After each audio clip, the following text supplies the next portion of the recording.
Hello. How are you?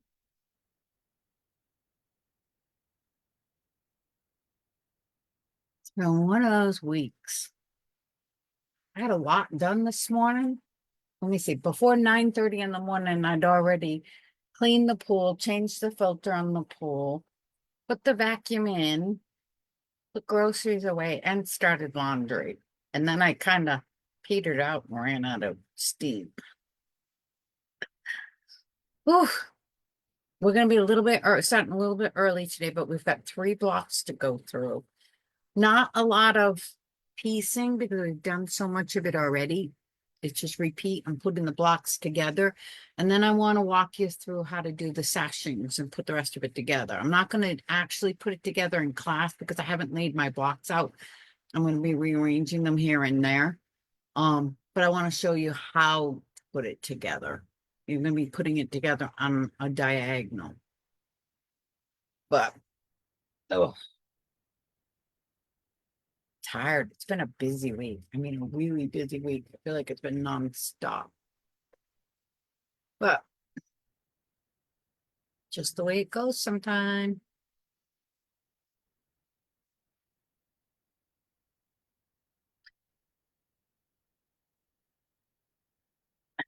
Go on. All right. Are we ready to put blocks together? All right. We're going to work on block 23 first. And let me know when you get here. If you have any comments or questions, you know where I am.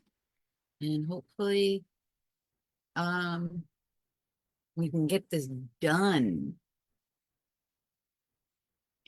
Okay.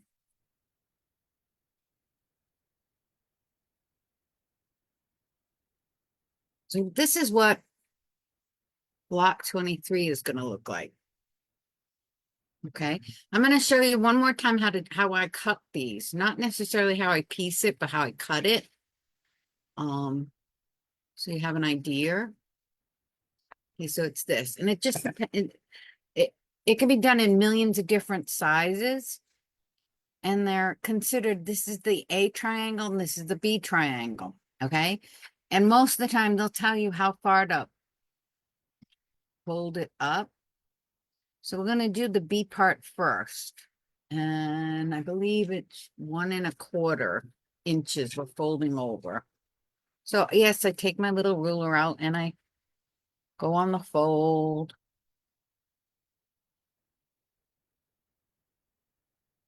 It's 1¼ right about there. Okay. We're going to use our split rec. And we're going to put it, remember this line we drew? That's the line we're going to use, not this edge, this darker line. So all I'm doing is putting that line that I drew on my fold with this other line that we drew, which is a 1/2 inch up from the 1x2 line, and cut.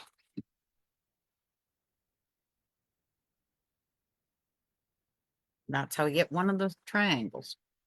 Now, you have this part here. So all we're going to do is turn it over. And if you fold it over, keeping that slanted edge, just use that as kind of a guide. Put the ruler down. Whoops. There's a second one. Okay. Now to do the A triangles, it's going to tell you the same thing, how far to fold it up. And I think it's, I'm sorry, the B triangles. So these are the A triangles here. These are the B triangles. They want you to fold it up 2½ inches on this specific block. And it all depends on how big of a strip you're working with. So that's roughly 2½. Okay. Now we're going to use the darker line on the edge and this same drawn line that we drew above the 1x2 line. Let's see if you can see this. Hopefully that is a little bit easier for you to see. Actually, let's do it this way. Make it a little bit straighter for you. So I'm using the solid line on the edge of the fabric, my red line that I drew across the fold.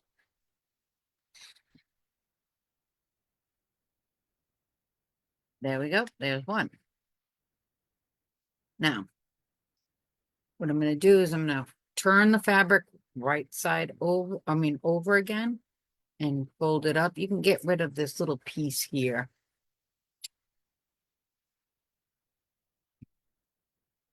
Just fold it up again.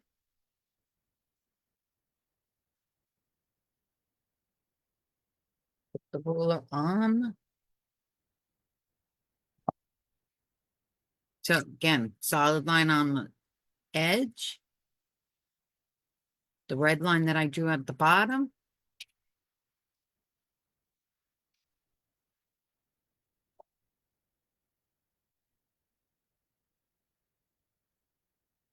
And there's a second one. It doesn't matter the color combinations. Okay, it just matters. And you've got a B and an A part. That's it. That's the only thing you have to remember. So once you put these together, so what I do is I lay them out. I'll sew these two together, then I'll sew these two together, flip them right sides together, draw a 1/4 inch line over the seam on the back of one side of one piece and on the front of the other piece. Put your pin in, up and straight up and down, and then that's how you'll get these lined up. Okay. And obviously you're going to use this part of the ruler once you're done sewing these to square it up and clean it up. We've done this many, many, many times already, but I just wanted to make sure you had a quick lesson again. These are the flying geese with the corner pops. Square and a square. That's it. It's very, very simple. So how I put this together is I've got these two seams to line up. And when I sew this together, I'm going to sew it from this side top up on the top so that I can make sure I don't cut off my point here.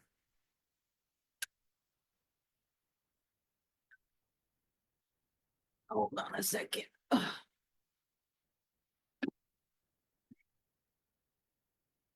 Okay. Sorry. I had to adjust. So I've got the bottom seam going to the right, the top seam going to the left. I'm going to nest them nicely and pin.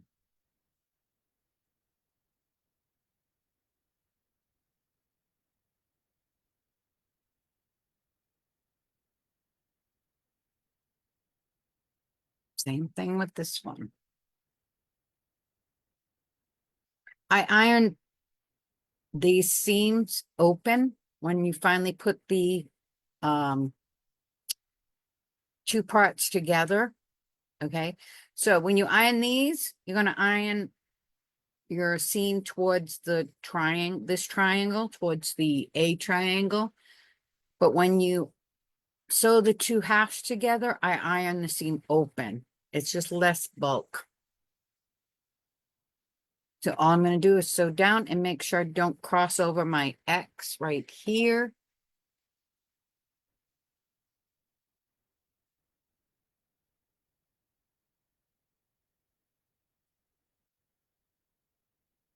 So that X again, I want to make sure I'm on the right side just by a thread width, so that way you don't cut your point off.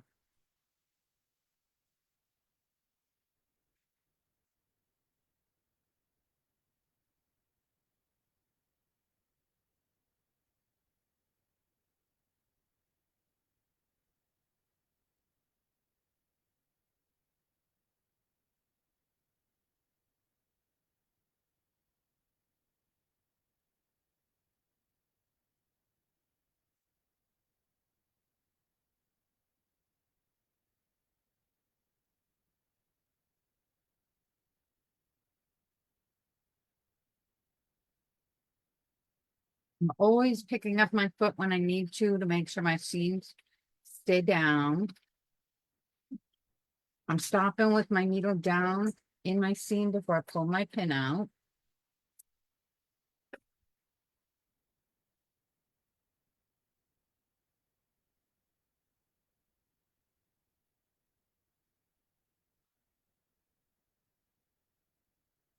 See how I did. Voila. Didn't cut my point off. Okay, now this one I'm gonna iron it out.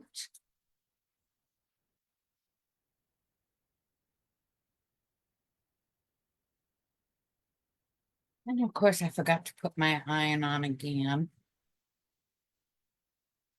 Hi Sue, how are you?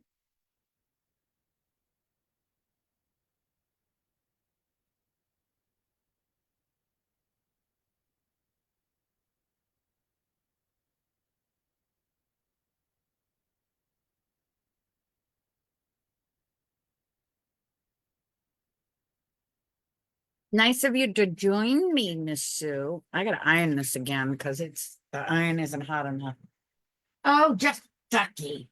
I don't know. I think I hit a brick wall this morning after I did all my before 9:30 stuff, like clean the pool, change the filter on the pool, water the garden, put all the groceries away, start laundry, and then I just kind of went, eh. And I haven't done much since. I'm looking forward to having a day off tomorrow and relaxing and playing with Legos. To me, that's fun. Okay. Next. So these two seams we have in, no, out, I'm sorry. These seams we have in on both sides. That way they're going to nest easily. So, just like we've been doing. And I'm going to sew it with this side up so I can make sure I don't cut off my point. So we've got this top seam going to the right, the bottom seam going to the left, and they will nest very nicely together. I put my pin in on an angle for those of you that are new to watching me sew. That way, when I come down and I sew, I can stop with my needle down in the seam before I take the pin out. A lot of the times you can spend all this time aligning everything up perfectly, but just the act of taking the pin out is enough to mess it all up. So this is just the way I sew. It's something that I learned over the years, trial and error.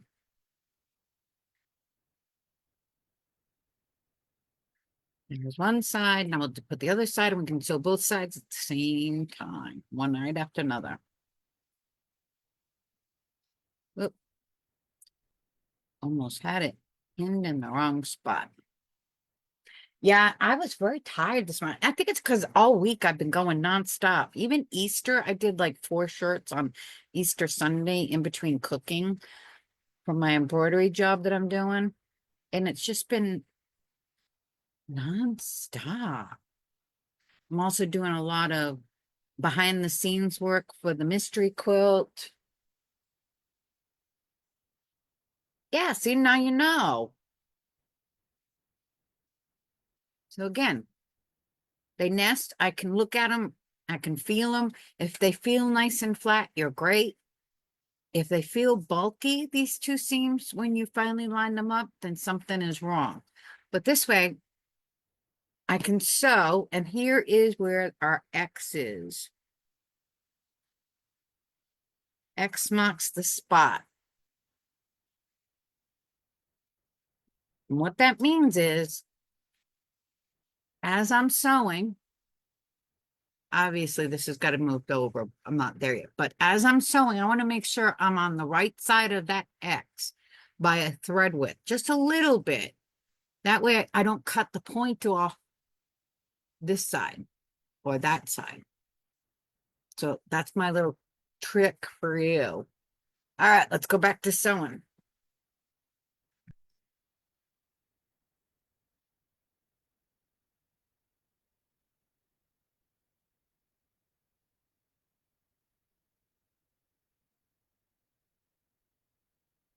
So as you can see, all right, I stop with my needle down in the seam before I take my pin out, and you never sew over your pins, ever. I know we used to, that's how we were taught in the olden days, but I've seen way too many issues with needle breaks, and the very worst, the easiest thing that can happen, or the least of the things that can happen, is you break your needle. But I've seen needles break inside the machine, and then you need a new bobbin case. Or I've seen needles ricochet after they've broken and hit somebody in the face. So none of those things are a good thing. So I never sew over my pins, never.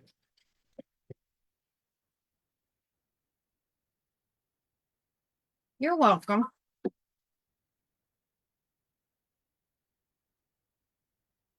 My pleasure. You should go back and watch all the videos, Susan, because you'll really get a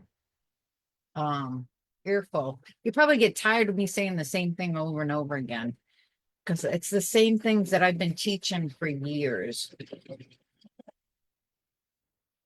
Stopping my needle down in the seam before I take my pin out. Now here is my X. So I want to make sure. And I will always pick up my foot to make sure that I've spent all this time ironing my seams. So I want them to stay where I iron them.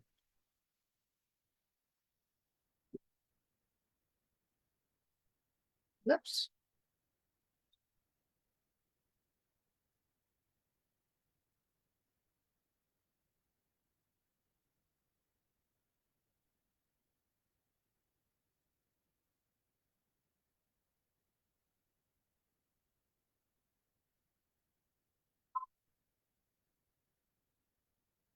Yeah, I get tired of saying the same things over and over again, but it it's necessary. So there you go. I didn't cut off my point there or here.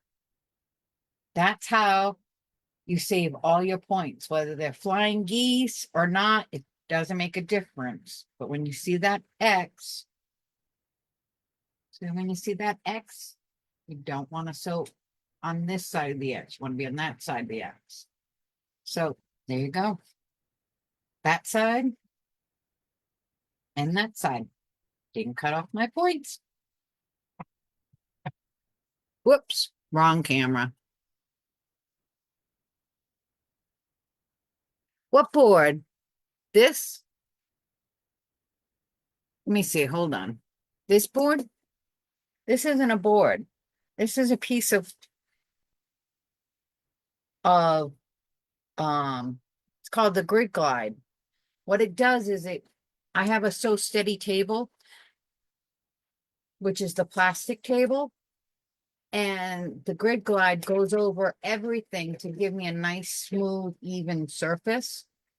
And when I'm doing my half square triangles, if they're small, I don't even have to mark them because I use the marks on the ruler base.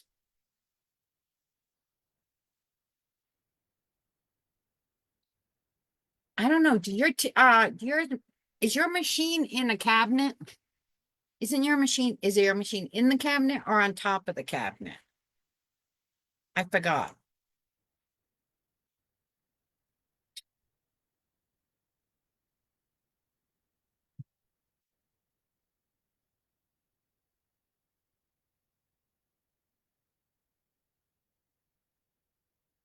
Oh, it's on top. So I love the Sew Steady table. They're my favorite. And I take them everywhere. They're custom cut for every machine. But I find I like the workspace that it gives me, the even workspace. And even though my machine is on top of my table, it's just a nice, comfortable area. That's what I use them. But if you want one, let me know and I can show you a few options because I sell them. All right, so block 23 is done. Now we're going to go on to block 24. Hold on. Let's see. Block 24, which again is somewhat sewed. And I'm going to show you how I did the shaded 4 patches.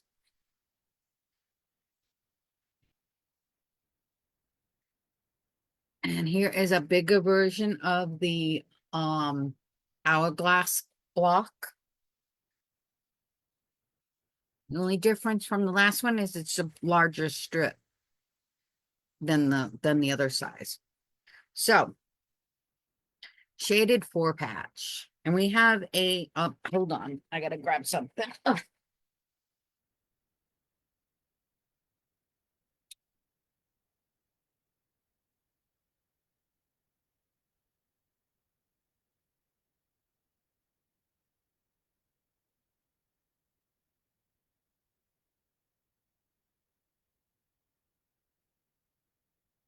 All right, I thought I had a shaded 4 patch technique sheet over here, and I don't, but it gives you an idea. These are the technique sheets. Whoops. Let's try this. Hold on. The technique sheets that go with the different Studio 180 rulers. So this is the Tucker trimmer, the square, the ruler, one of the rulers I use most. And what the technique sheet does is it provides you different blocks that you can make with your rulers.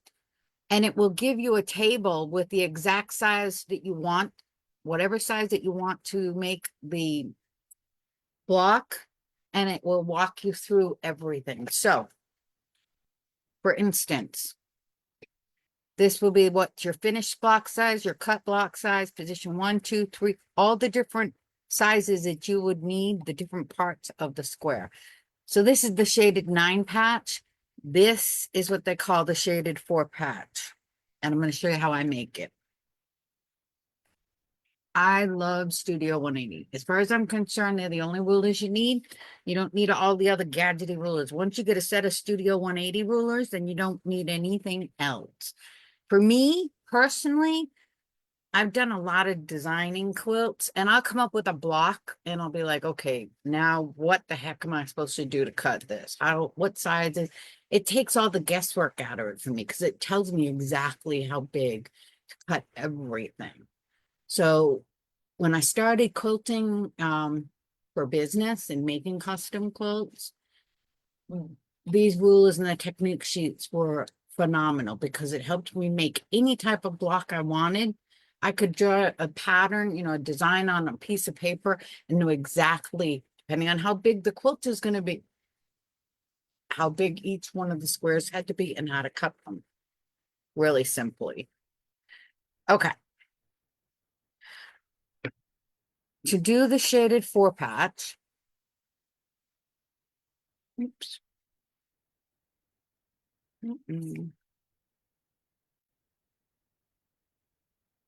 Get all this stuff out of the way there. Okay. You start with 2 strips that you've sewn longwise to each other. You usually have a narrow strip and a wider strip. Then what you're going to do, and the directions will tell you, but you're going to cut. You're going to put these strips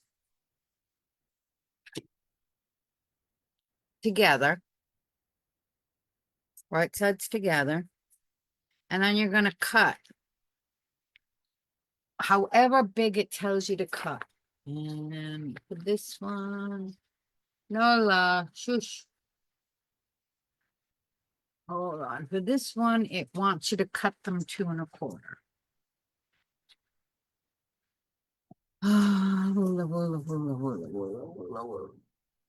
My stuff is all over the place. Okay. Yeah. Let's get this squared up. That was a bad cut. Try that again.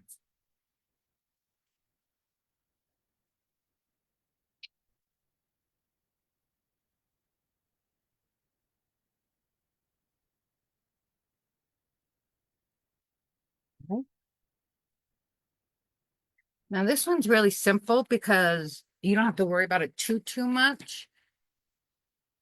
because it's just the same fabrics. Like this is going to be the same. It's two fabrics. So then what you're going to do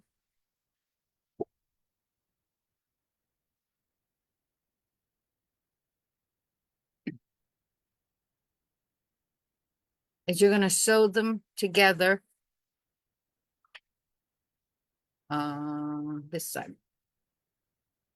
So I'm going to sew them together now. Whoops, my fingers don't want to work today.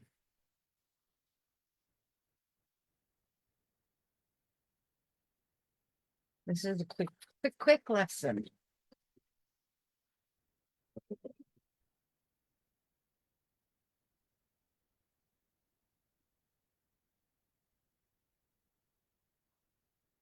Okay. Now, whoop, wrong camera. Now, what I do is, I've sewed it together, okay, is I'm just going to fold it loosely in half. Here's my seam. And I'm going to snip in the seam at the halfway mark. I don't want to go through my threads, just enough so that it can be folded in opposite directions. What I mean is, I want to be able to iron the seams going towards the larger parts. Okay. Let me iron this real quick. Nola, go lay down. Nola is underneath my desk. Come on, go.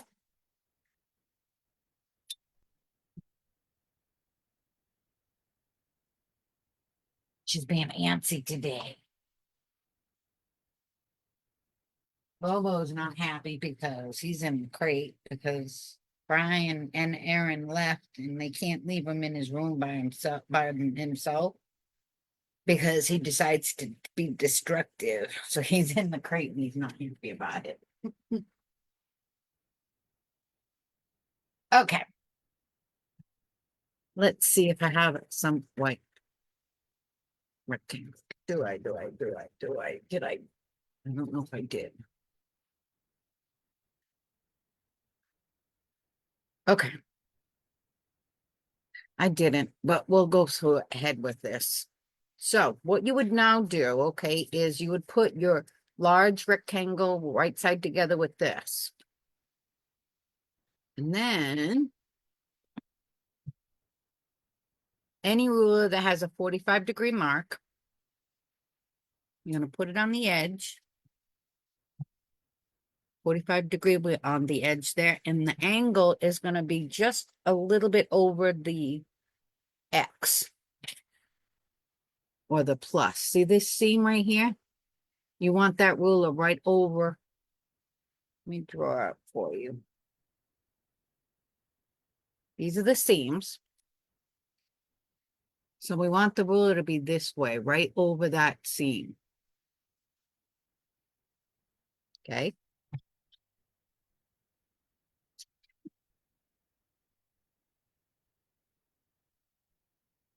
Here's the 45.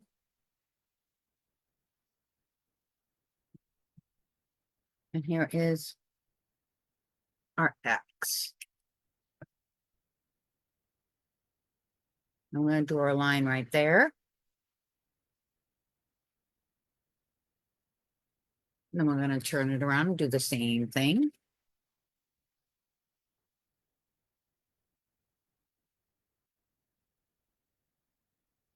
Draw a line right there. It's a little bit darker so you can see it. There you go. So now remember, you're going to have your white rectangle, whatever the larger triangle is, that goes underneath here, right sides together. And if you want to, you can pin like here and here loosely so it doesn't move. And then you're going to sew on both of these lines and cut it apart in the middle. And what that does is it gives you one of these bigger than this, and you just square it up. So, see?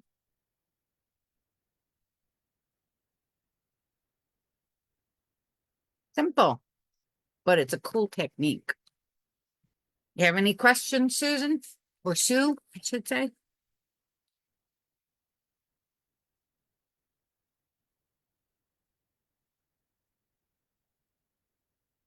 So now back to this one.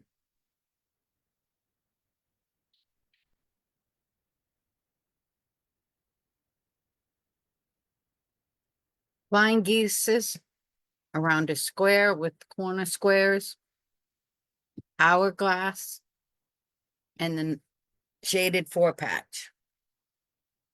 I do too. And the 9-patch is even better, in my opinion. Look at what you do with what you can do just with one block.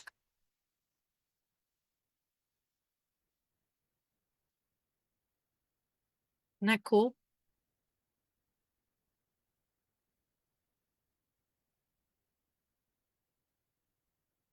So these, I'm just going to sew these on. There's no lining up.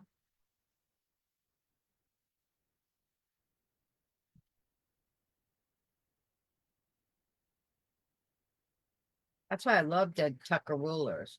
Other than a straight ruler, they're the only rulers I sell. Come on, my machine doesn't want to cooperate today.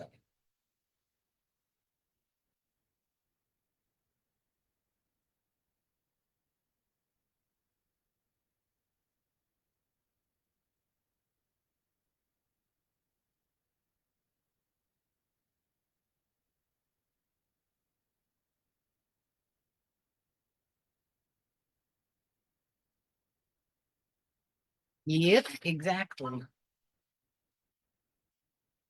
I really do love her stuff. When Deb Tucker came out with the rulers, it was game changing. But then when she came out all these technique sheets, it was like amazing.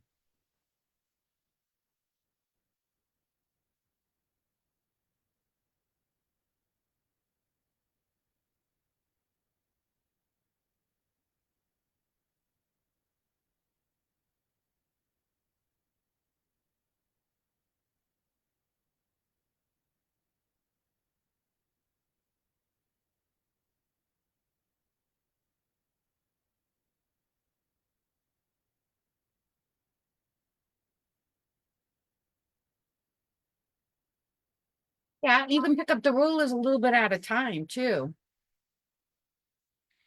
I did that for one of my other customers during this quilt too. If you buy the pattern, you need like two or three rulers in the beginning for the first, I don't know, 6 blocks or 10 blocks. Well, you would, believe me, you would, because that's the lovely thing about Deb Tucker's rulers is everything is made to be a little bit bigger and then squared up. So you don't lose any of your points. Everything is done perfectly. And with this one, you have all the different blocks. All of these, not one of these blocks is the same. Every single one of these 25 blocks is completely different. There's different star blocks, which I love because I don't like getting bored. Doing the same thing over and over again drives me crazy. But that's why I love this pattern. It's 25 different blocks. And if you like the pattern, like I said, you only need the first, I think 3 or 4 rulers. I forget how we set it up for the first 10 blocks or so. And then you can add more rulers as you go to do all 25. We've used the corner pop. We use the split racks. This is the split rack. The Tucker. This is the first one I recommend everybody getting, which squares up everything. Just about, unless you have something really big. And then this is the next one, which is for your flying geese wing clipper. Let's do it this way, make it a little bit easier for you to see. So the wing clipper, Tucker trimmer, split racks, which is what we did all of the hourglass with. The corner pop, which is how we did, hold on.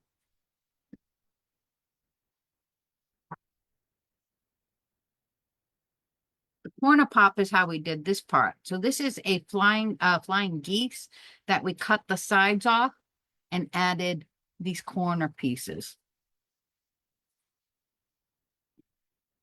And then the V block we used for this unit, these units. And I think that's all the ones that we used. I think.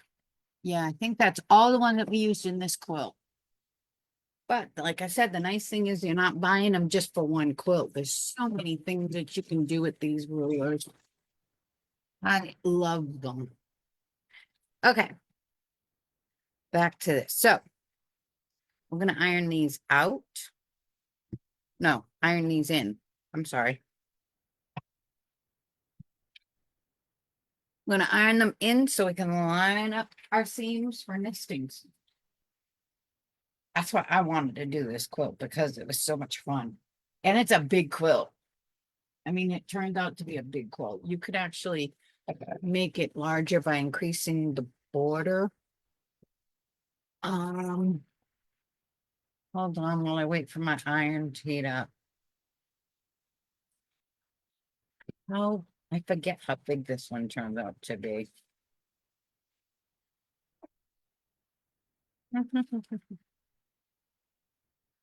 It's on one of my other sheets. I forget how big it's, but it's a big one. And you could make it a little bit bigger if you added a bigger border.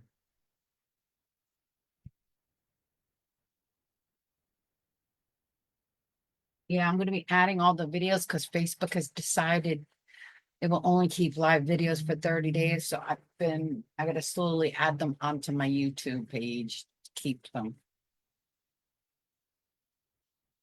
Which is another task that I haven't done yet. I got too much stuff to do. All right. Now, this one, I'm going to sew it from this with this side up again, because I don't want to cut off my point and it's much easier. Did I do this the right way? No, I didn't. Did I? Yeah, I did. Okay. I was looking at the wrong one. So let's line our seams up. That's okay. Don't worry, Susan. They'll be on YouTube. I just got to put them up there. And they're pretty easy to put up now that I have most of them downloaded already. I just got to take the time to do it and make a whole nother playlist just for this class.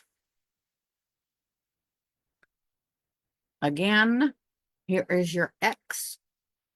Might be harder to tell on the navy blue, but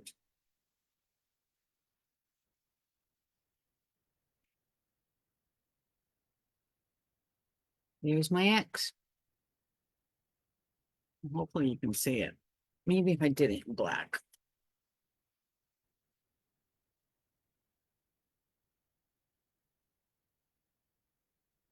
You are not kidding, Sue. There's never enough time. That's why I think I just I've been going all two weeks now almost solid. And I think I just ran out of steam this morning after I got done doing everything that I needed to do. So I just was like, okay, looks like I'm going to start the weekend early because I am tired.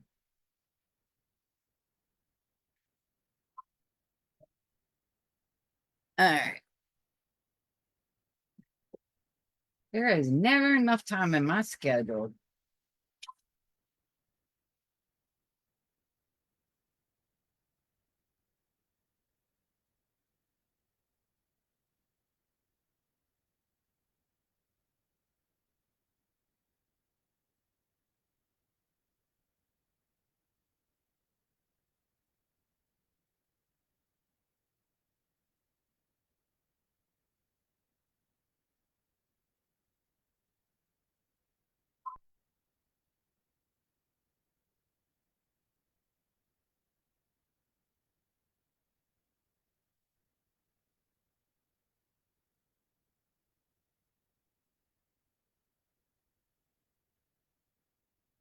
Well, that's what I think I'm gonna do, because last weekend, Easter weekend, I was busy all weekend.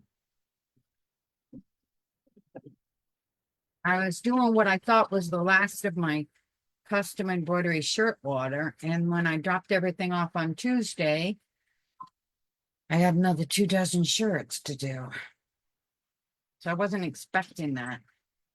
And it takes a while to do those shirts because there's a lot of hold on. I gotta come a little bit. I didn't do a quarter of an inch right here. Okay. There's a lot of thread to keep track of on those shirts.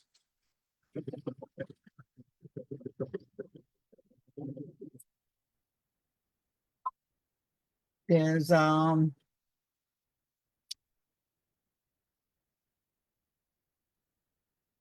15 thread changes, thread or color changes on those shirts, believe it or not.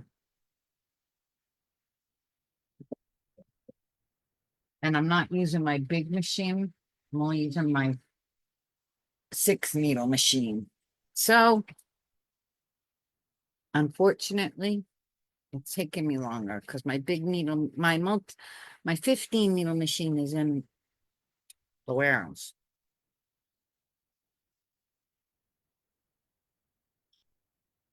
I have to fix it. It's got an issue and I'm waiting for the part to come in. So instead I'm using my 6 needle, which means I have to change threads 3 times. Oh, well. Yeah, no, these aren't Legion shirts. These are Eliancito shirts. It's for a local Mexican restaurant here. They're uniform shirts with lots of colors. Here you go. Block 24 is done. What do you think?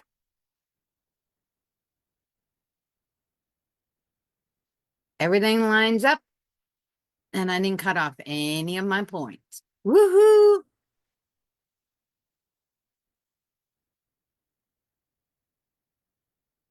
And we've got block 25 is our final one. Hold on.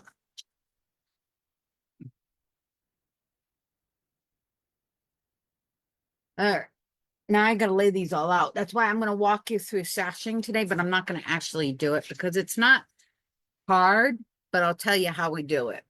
It's just I haven't had the time to lay them out and figure out exactly where I want all the blocks. You can do the blocks according to how they say 1, 2, 3, 4, and so on. I did not. I did the colors how I wanted them. So I've got to figure out the best way to lay them out so that they're pretty.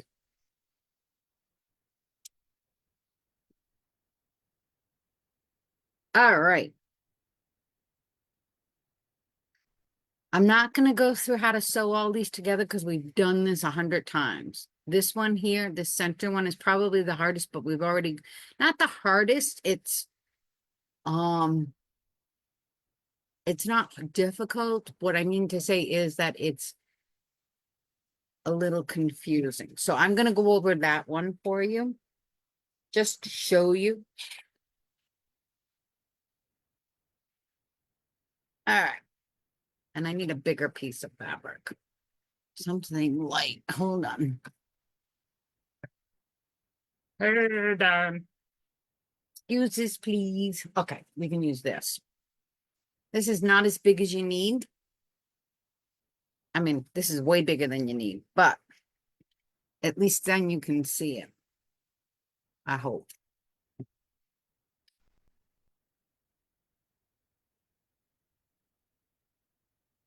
Sure. Just tell me which ones you want and I'll tell you what I have in stock. The two that I tell you you should start with is the wing clipper for flying geese because everybody does flying geese, and the Tucker trimmer. Okay. The easiest way to do this is we're going to do this in 2 color markers so you can get the hint. This is how I did these quarter triangles right here. Okay. So you have 2 quarter triangles and 1 big half triangle.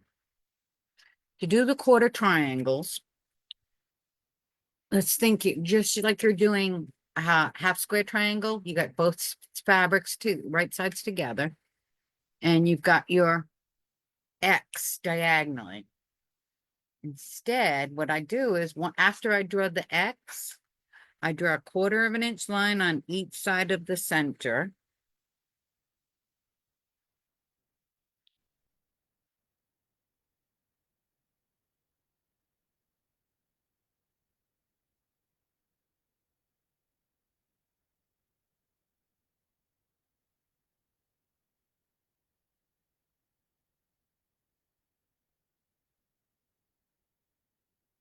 And there is a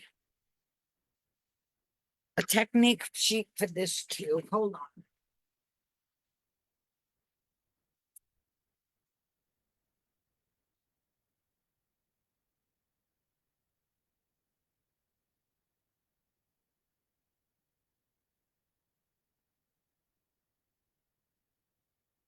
Of course, I don't have that technique sheet over here either. Maybe, maybe not. Let's see, is this it? No, that's the shaded 4 part, shaded 9 part. Okay, I'm gonna just walk you through it. So I would have, in this case, this lavender and white right sides together. And then after I do all my lines, let's try orange. Let's see if this will work. Wait a minute. Or purple. After I do all my lines, I'm going to sew down this line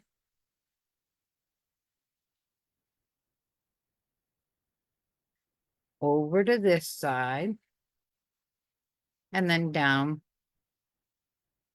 this line. Right? Then I'm going to turn it when I'm done that way, and I'm going to sew down this line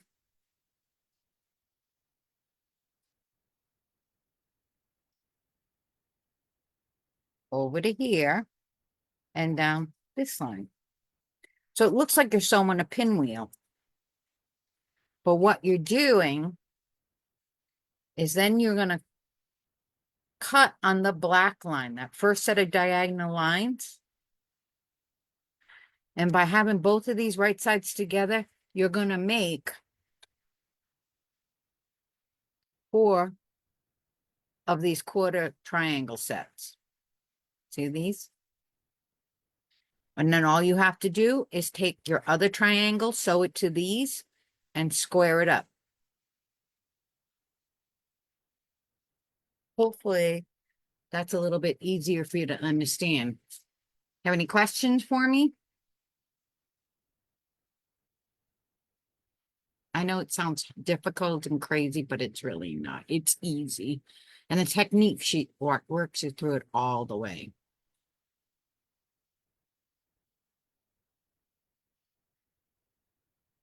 But the videos will be around too. Okay. All right. Let's get to putting this final block together.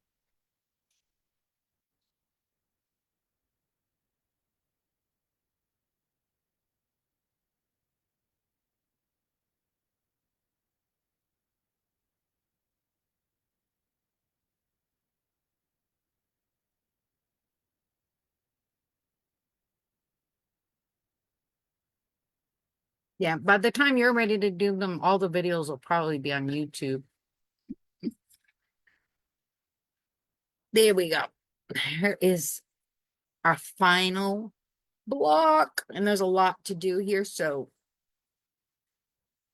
that's why I have more to sew. Here is, we're going to start right here in the center.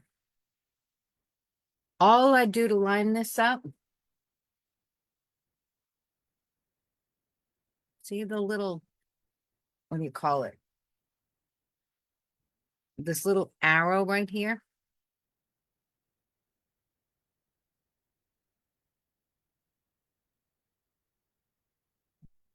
When you iron these together, you iron them open and it makes this little arrow. And the reason we iron them open is because there's a lot of points that come together in the center, and I don't want a big bulky seam. So I put one pin in the arrow from the back, and I put the other pin in the arrow point from the front. Keep your pin straight up and down vertical.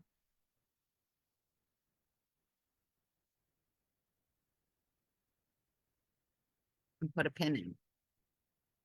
That way my points will line up.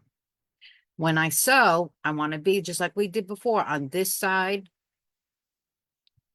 on the right side of that point.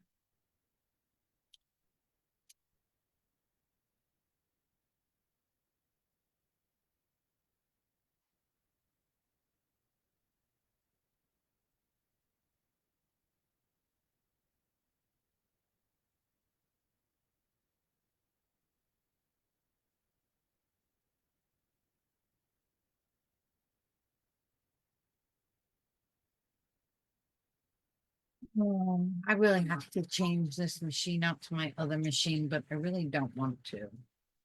I don't like my other machine. But this brother is getting to the point where it doesn't want to work.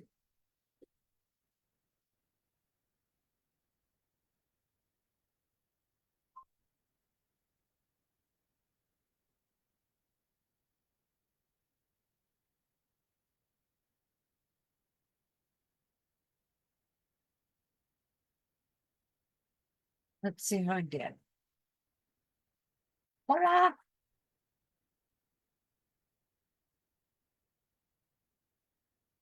Pretty, pretty. Now I'm going to iron this seam open.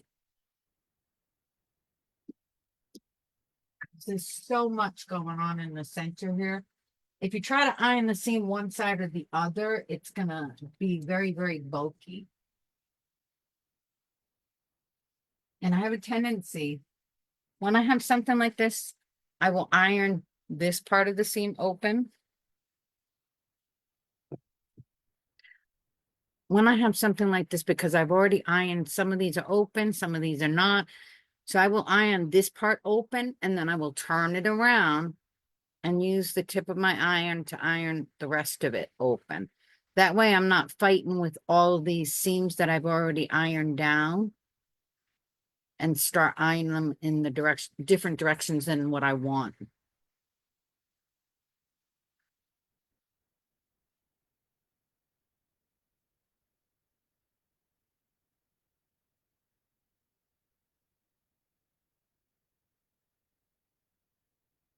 Oh, I'm looking forward to having tomorrow off. And I might start my weekend as soon as this class is over. Then I can play with Legos and relax and enjoy myself. I need it. I have been going non-stop for a while now. Tomorrow, I think I'm going to I can't take the whole day off. I have to do some planning for the mystery quilt in the back, and you don't see. Try to get the rest of my emails and social medias done through the end of May. I hope.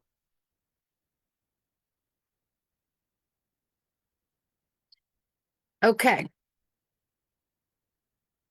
So we've got these already. This, all you're going to do is line it up just like we have before. Nesting your seams. And you see how I put a pin in on an angle? What that allows me to do is that as I'm sewing, I can stop with my needle down in my seam and my pin isn't going to interfere with it. So that's why I do my pinning that way. And then we also have these two. And what I will do with these is I will sew it from this side, and I don't pin these. If you feel more comfortable pinning it, go ahead, but I don't. But I am going to sew it from this side so I can make sure I don't cut off my point.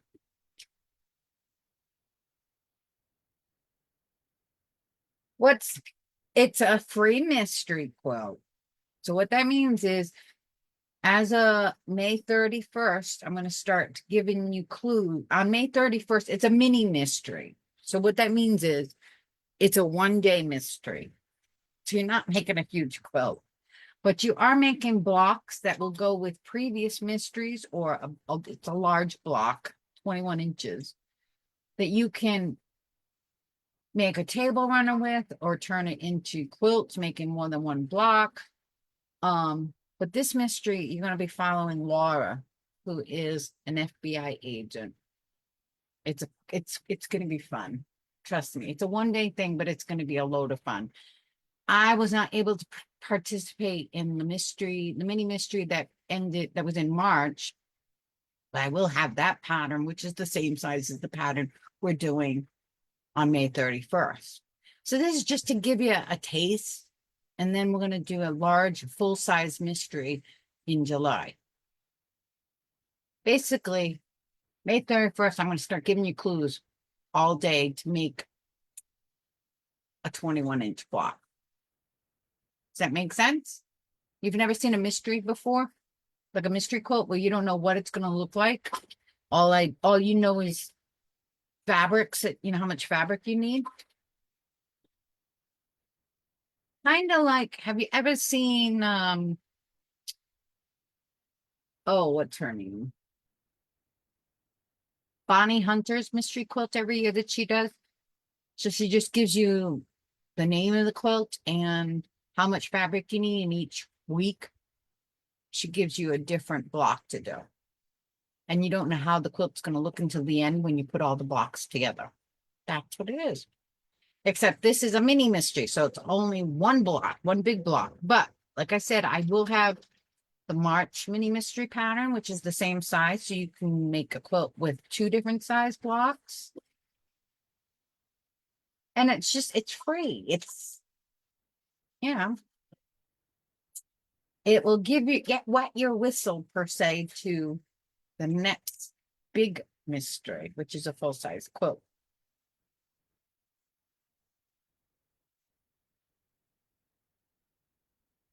Now these, when I iron the seams in these, what I do is I pull just a little bit where we just sewed the seam so that I can open up the fabric and iron them in opposite directions. So you have like a little little 4 patch on the back.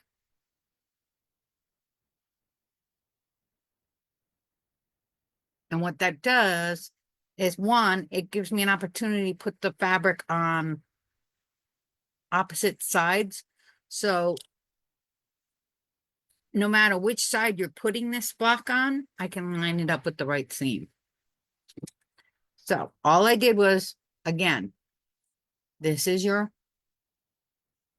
seam that I sewed to sew these 2 together to make a little bow tie. And all I'm doing is pulling those just couple of stitches apart. And now when I iron this, it'll be nice and flat. And I'll have my little 4 patch in the back.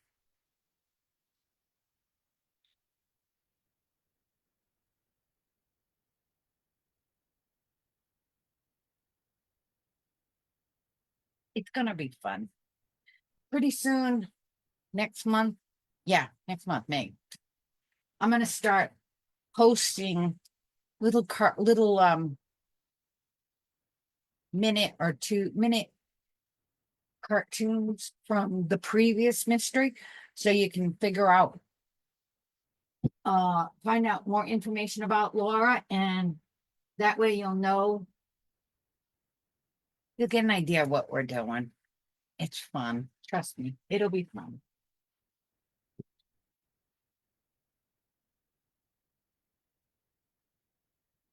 Ugh.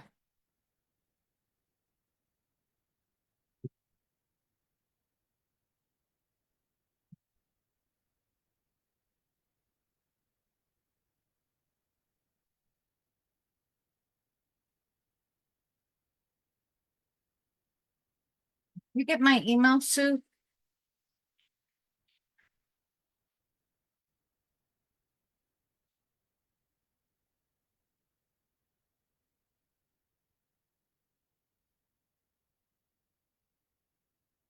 Okay.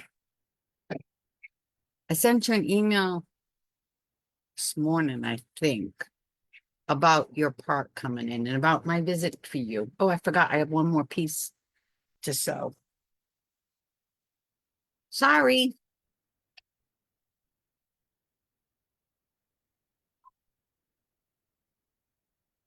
Okay. I know that it shipped. I just don't think that it's been picked up for shipment. So if it gets picked up today, the chances are your part will be here on Tuesday. At least I hope.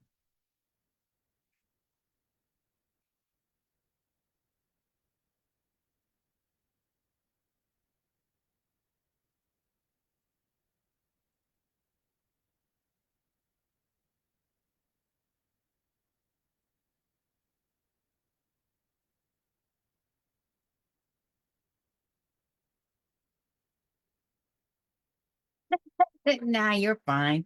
I just sent it this morning. So there you go. And I'm ironing these. Doop-a-doop-a-doop. Open. You're not late. I think I sent the email this morning. I'm having a hard time remembering what day is what.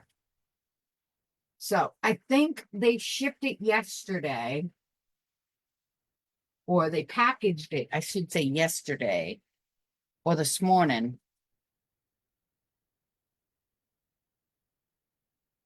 And if so, if they get it picked up today, it should be here Tuesday. Which case I can be at your house on Wednesday.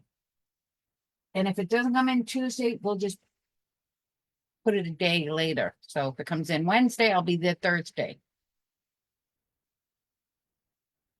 And I'll work on your machine.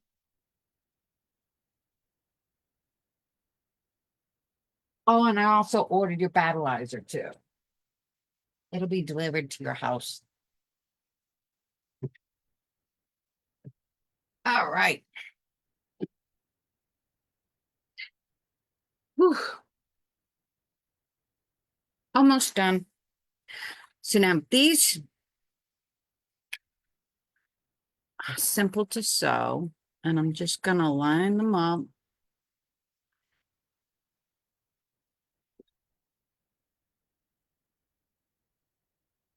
And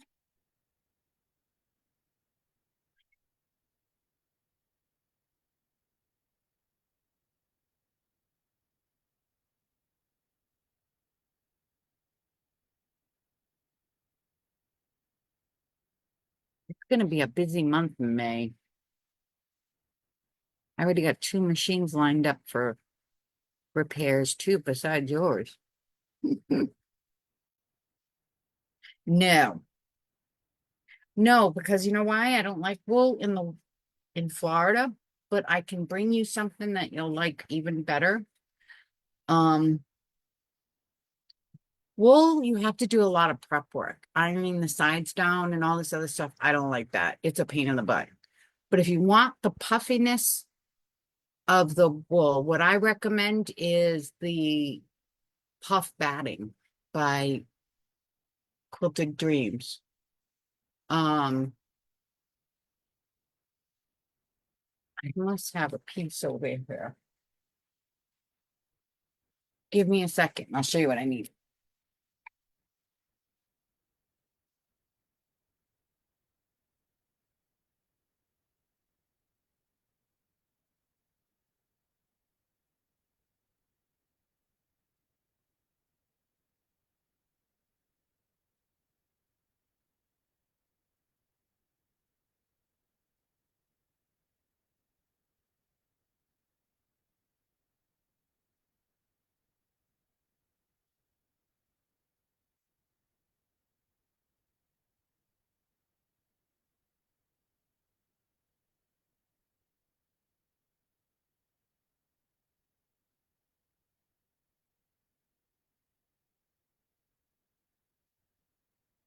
This is what I use.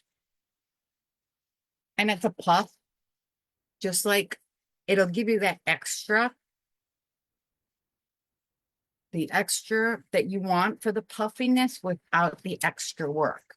So basically, just cut this in squares, the same size as it says the wool, lay it down, do the ziggy zaggy, cut the extra off. It's so much easier. Plus, it's not here in Florida. I find that the wool is a lot warmer, and you have to iron. When you do the wool, have you looked at one of their videos yet? They want you to iron all around the edge of the wool so that it doesn't interfere with your machine. It, you know me, I don't like extra work, so I try to do things the easiest way. I just use instead of using the wool, we use the poly puff. It gives you the same look. It's a lot less work. And for Florida, it's not super heavy and too warm, if that makes sense. So yes, this is what I use instead. And I think I have to look at one of my YouTube videos. Or I'll send you a video of one of the ones I did for Hoop Sisters where I did the poly puff, so you can see what I'm talking about. Just send me an email to remind me to send you a link. I like the poly puff much better than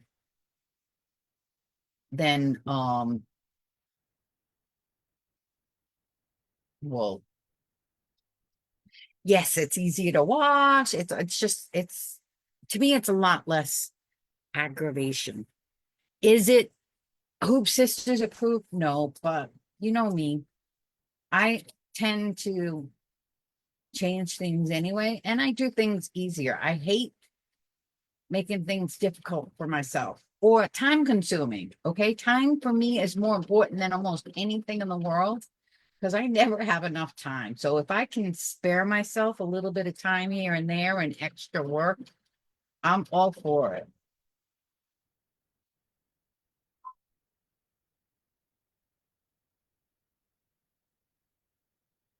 Plus, we're in Florida. Who wants something that heavy and hot? And not me. You've already got a cottonish batting in there and stabilizer. To me, adding wool to it just is too much.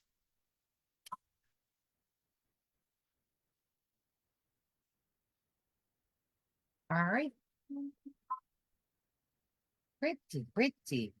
Almost got came off just a little bit here. Oh,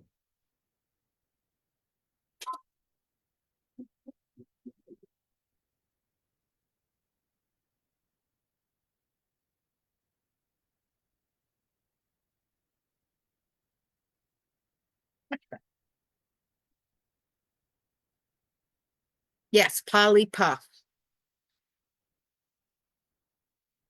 Just let me know. Let me check and see what I have in stock because you're going to be cutting it up anyway, and I'll let you know what I have in stock and how much it is. It might be correct on my website. It's Quilter's Dream Batting, and it's poly puff. I don't know if I have it updated on my website or not. And I'm going to iron these seams open.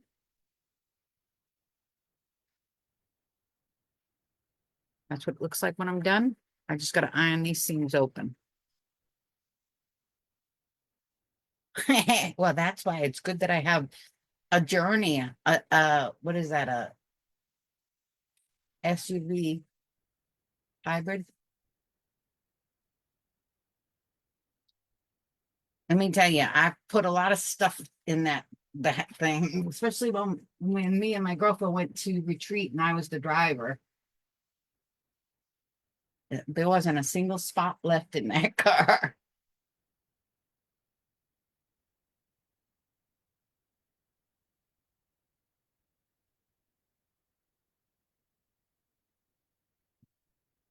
While you're on the website, look at the Symphony quilt pattern, and it will tell you all the rulers you need. I'm telling you, you don't need all of them right away. I can look at it if you decide that you want it and let you know which rulers you need for how many blocks.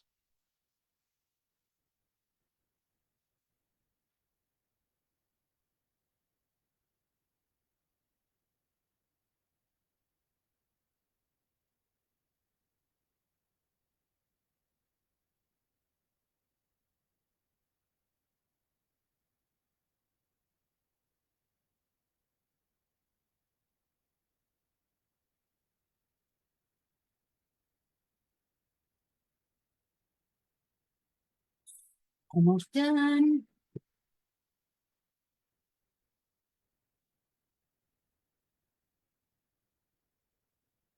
It's a party.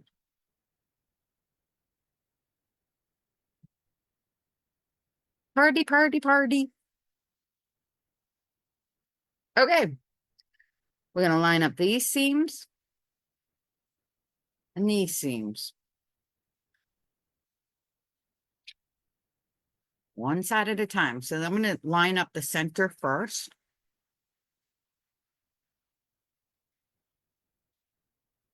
Putting my pin at the tip of my flying geese.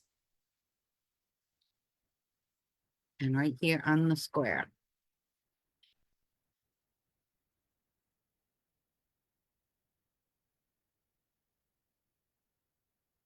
Trick is to hold it straight up and down. You don't want to hold it off one side or the other side or up and down.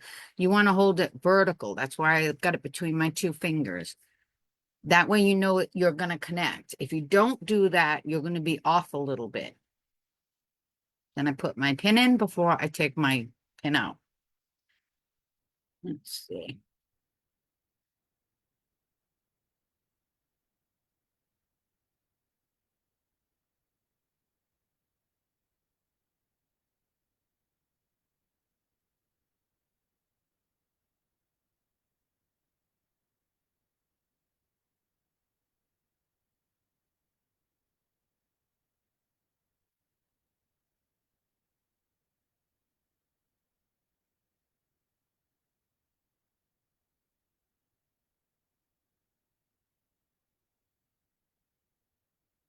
You're going to have so many sewing projects. You're not going to know what to do soon.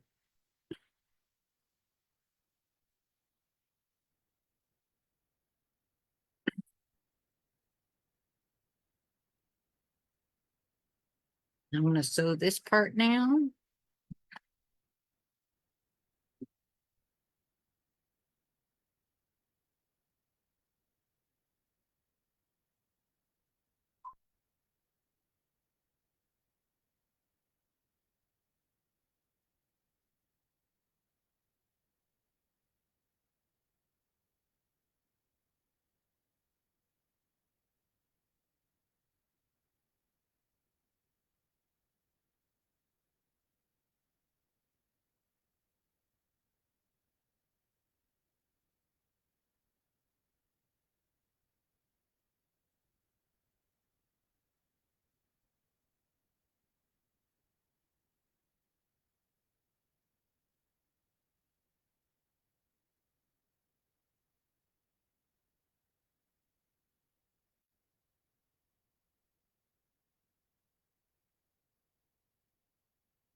No freaking out aloud, Sue.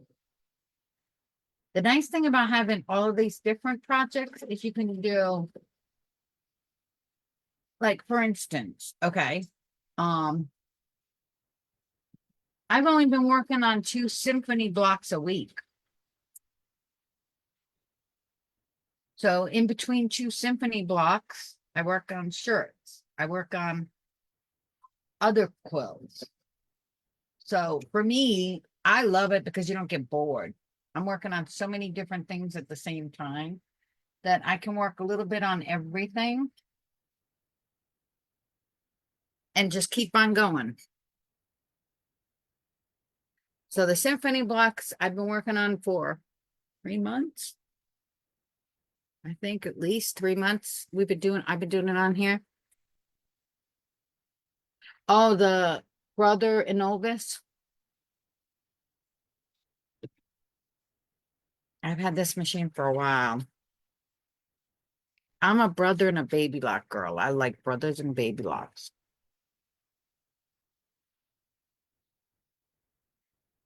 You have I mean, tell me, how many projects do you have that you're doing that you're freaking out?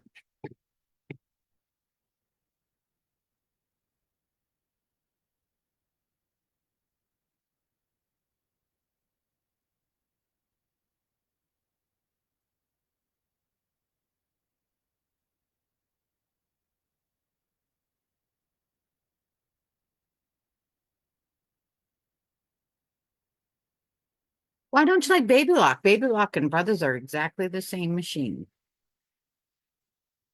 Literally, they're the same company, same machines.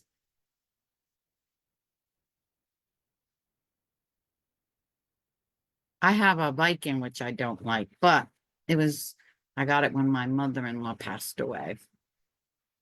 But Vikings are not my favorite. But it's good in a pinch when I need an extra machine. Baby Lock and Brother is the exact same machines. I've had them both. I love them both.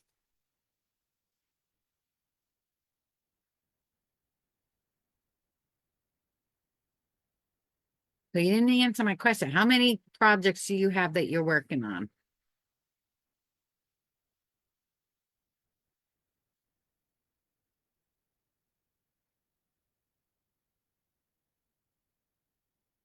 Well, I'm going to tell you the secret to not going crazy.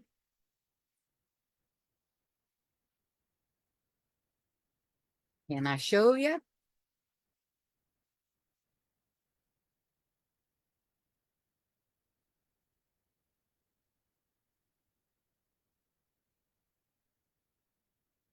Well, maybe you need your machine checked out. This is my planner. Hmm. And I don't use it too much for the planning part, but I do use it for my projects. And I keep a running tally. Everything that I hit, because I kit a lot.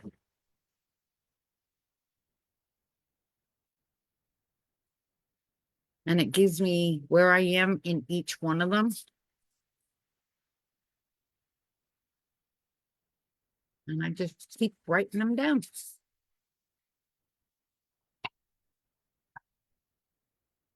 Fabric cut or chosen, cut, piece, assembled, back, basting or quilting and binding.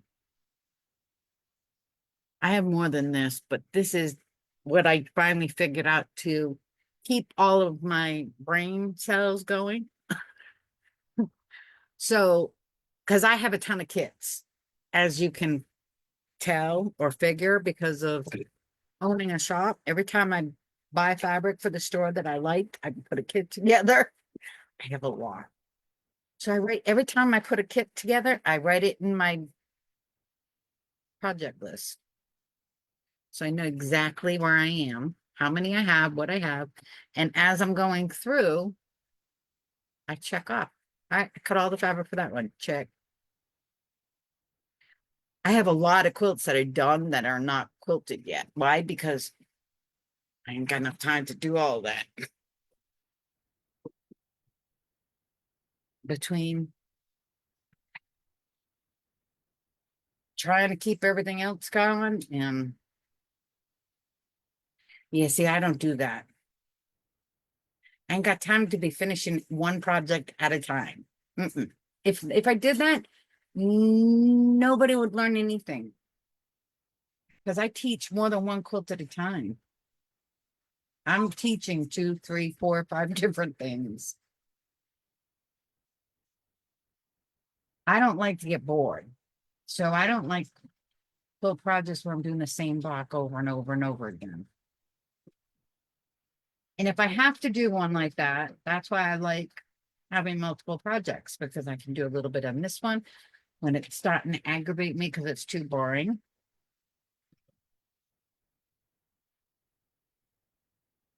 No confusion. Start writing down what you want to do and all the stuff that you purchased for yourself. the different kits, quilt projects. I get bored. I want to do different things. Like next week, since this will be the last class for this quilt, next week I got to start cutting all the fabric for the macaw quilt pattern. And I think we're gonna do Shine Together. So I got to start planning that one because I teach two, at minimum of two different quilts at the same time. In between that, I would like to start working on the long arm and giving lessons or classes, little mini classes on that too. Unfortunately, I don't think that's going to happen until I get things more organized. And that can't happen until I have an empty nest.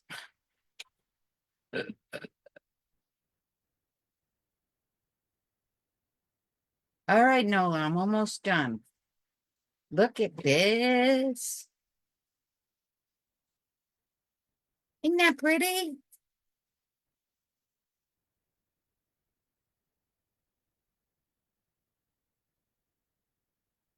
Block 25, the last block. Okay. Now, yes, because I want to teach some ruler work and have fun with rulers on the long arm. Unfortunately, right now I got too many other things going on and I need to get a little bit more organized before I can do any of that. But that can't happen until I have more room to get organized in. Just a little bit. All right. This quilt is put together on the diagonal. What does that mean? It means here's your row. Okay. And you have cornerstones in between your sashing. So it's going to tell you, first thing I would do is double check the size of your squares. If you've done everything correctly, you should be fine. But it's going to tell you how big to cut your rectangles and your squares. What I recommend is cut one.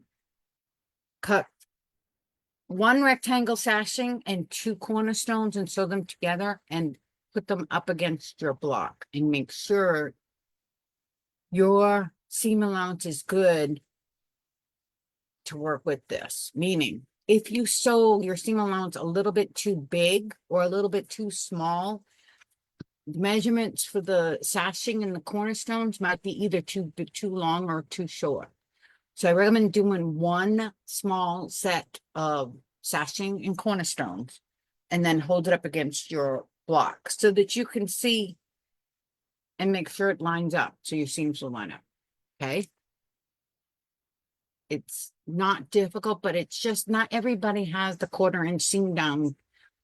And I'm not even saying you have to have a quarter inch seam exactly. My thing is I want everybody to be consistent. So if you are a scant 1/4 inch traditionally and you sew pretty much the same at every block, that's great. It shouldn't be a problem. But if you have one block you've done a scant 1/4 inch and one block you've done a 1/4 inch and one block you've done a little bit bigger than a 1/4 inch, you might have an issue. That makes sense? So rather than cut all of the sashing in the cornerstone at once, cut just one piece of sashing and two cornerstones and sew a cornerstone on each side end of the sashing and then lay it up against your block. It'll save yourself a lot of headache if you need to adjust the sashing. Okay. Next is these are your border accents. So all it is a piece of sashing, a strip. Actually, not a sashing. It's like a jelly strip. So you've got two white fabrics on the side of your colored one with two little corners to make arrows. and a square and a square. Let me show. This is what it's going to look like when it's done. So see these extra little design? You don't have to put that in if you don't want to. If you want the solid border going all the way around, call it good. But if you want that, it's not difficult. It will walk you through it with no problem. I like the design. If I'm not mistaken, I'm thinking this quilt is at least 99 by 99. So I will probably keep that border on and do an additional border all the way around to make it king size. A little bit bigger because I like a longer drop. First thing I'm going to do is lay out all of my blocks and take a picture and move them around to make sure they're where I want them to be. And that way I know how to put it together. And then I will probably number them 1 through 25. So I know exactly. If you decided to do them exactly in the order that they were made, here's your first block. So it'd be 1, 2, 3, 4, 5, 6, 7, and so on. I am not probably going to lay them out in that exact layout because I changed my colors a little bit. Any questions?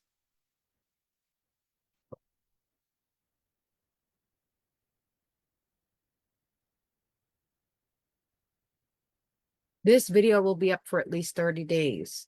For 30 days, not at least, but for 30 days before I have to move them. Facebook is only going to keep them up for 30 days.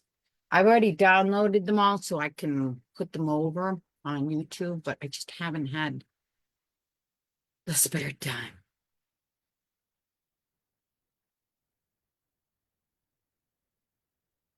No questions? Great.